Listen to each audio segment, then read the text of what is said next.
반갑습니다. 오감으로 떠나는 예술 기차 여행 그림 독서 아트 익스프레스입니다. 자, 여러분 앞에 좀 낯선 풍경, 네, 뭔가 원시적이고 사람의 모습이 조금은 흉측하게 보이는 것 같은 이 그림을 한 장 소개하려고 합니다. 이 그림은 입체파 미술에 아주 그 혁신점을 공은 세운 피카소의 그림입니다. 피카소는 아프리카 토속 미술의 특징인 아주 단순하면서도 또 기하학적인 순수함에 매료되었어요. 그래서 그들의 얼굴을 가만히 살펴보시면 눈도 좀 뭐랄까요? 좀 찢어지기도 하고요. 또 코도 가만히 보시면 좀 원형, 좀 원추형이라 그럴까요? 또 그런 형태로 보이고요. 그래서 가만히 이 사람들의 얼굴을 보게 되면 새로운 조형 요소들이 많이 등장을 해요. 그래서 피카소는 미술사에서 어떻게 하면 좀 더 재현 체계를 벗어난 새로운 형태의 표현 방식들을 그릴 수 있을까에 대해서 깊이 고민하게 됩니다. 그래서 시각 미술이나 영화, 뭐 건축 이런 모든 것들을 포함해서 20세기에 예술 장르에 큰 영향을 끼치는 큐비즘이라는 그러한 어, 선구자로 자리매김을 하죠.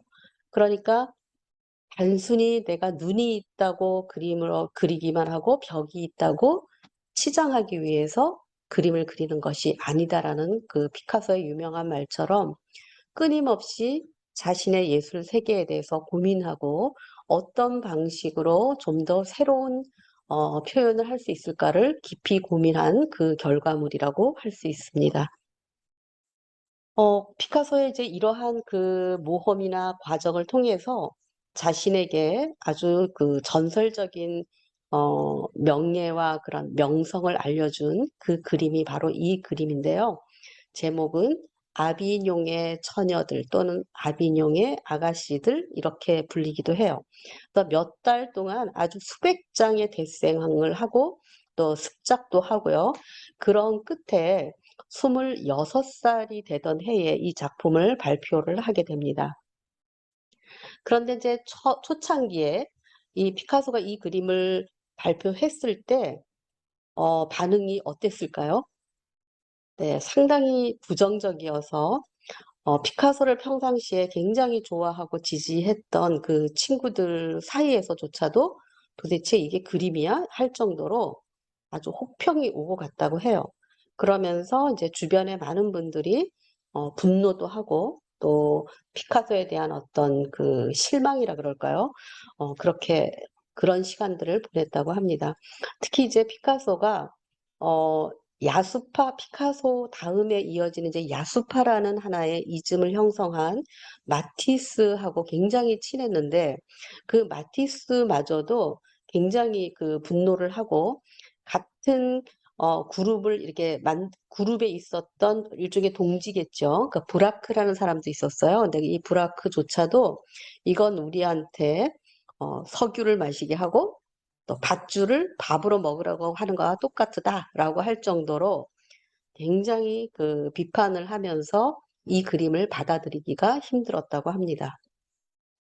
그러나 이처럼 괄시를 받았던 이 작품이 당시에는 사람들의 의식 속에서 오랜 기간 동안 그 각인되어 왔던 어떤 미적 개념 그리고 재현이라는 것이 어떤 잘 그렸다, 못 그렸다의 어떤 판단이 되던 이러한 것에 대한 그 가치 기준에 대한 도전장을 내민 거죠.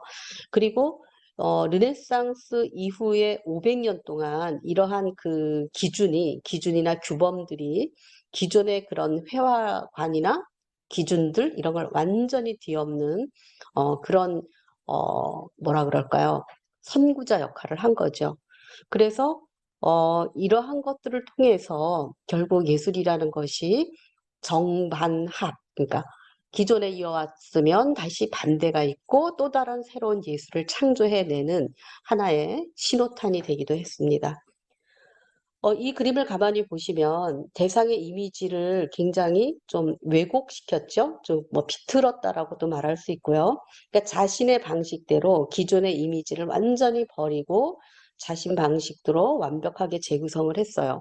그래서 자연 그대로의 형태, 즉 인물이면 인물 그대로의 형태를 상당히 단순화시켰죠. 그리고 기하학적으로 우리가 흔히 보면 뭐 삼각형, 원기둥, 원뿔, 세잔이라는 사람이 이미 그렇게 시도를 했지만 피카소도 이러한 새로운 기하학적인 형태를 조합해서 완전히 새로운 형태의 그런 조형 세계를 재창조를 했습니다. 특히 이 작품이 왜 위대하다라고 판단하냐면 20세기에 누구보다 앞에서 이야기한 것처럼 기존의 어떤 미적 기준이나 재현 체계에 맞추려고 하기보다는 새로운 사고를, 그러니까 본인이 갖고 있는 그 신념들을 누구보다도 앞서서 그림을 통해서 보여주었기 때문에 우리가 미술사적으로나 또는 피카소의 개인의 입장에서도 굉장히 획기적이면서 당시에는 비판을 받았지만 미술사에서는 큰 획을 그었던 작품으로 평가되고 있습니다. 젊은 시절에 피카소는 성에 대한 쾌락과 죽음의 공포가 섞여 있다라는 비평을 받기도 했는데요. 이 작품을 통해서. 그래서 아비뇽 처녀들에서 보이는 그 기법들은 화물들을 앞에서 이야기한 것처럼 새로운 어떤 조형 요소, 즉 원뿔, 원추, 구, 원기둥 이런 식으로 이미 분리해서 봤던 그런 세잔드가 이미 시작은 했지만 피카소도 아프리카의 토속 미술에 대한 그런 관심을 가지면서 아비뇽의 처녀들에다가 그러한 기법들, 그러한 요소들을 집어넣어서 입체주의를 탄생시킨 겁니다. 무엇보다 사람과 사물이 있는 그대로 옮겨야 한다는 재현에 대한 그런 고정의식을 피카소는 이 작품 하나로 완전히 충격을 주면서 새로운 시도를 했고요. 그리고 굉장히 지극히 복잡하고 다원적인 그런 공간들을 아주 단순화하고 또 축소시킴으로써 당시 사람들에게는 굉장히 충격을 주었지만 이 아비뇽의 처녀들은 예술사가들에 의해서 모든 현대 예술의 출발점이다라고 불리울 정도로 그 가치 있고 또 평가를 받는 그런 작품입니다. 이렇게 예술가가 자신의 어떤 미적 가치에 대한 고정관념에 잡혀있던 당시 화가들에게 커다란 그 동기를 부여하면서 또 새로운 표현 영역이 확장되는, 그래서 현대 예술이라고 불리울 수 있는 출발점에 피카소가 옮겨 놓은 거죠. 그런 의미에서 이 아비뇽의 처녀들은 현대 예술의 출발이 된 작품이라고 할 수 있겠습니다. 지금까지 그림 독서 아트 익스프레스였습니다.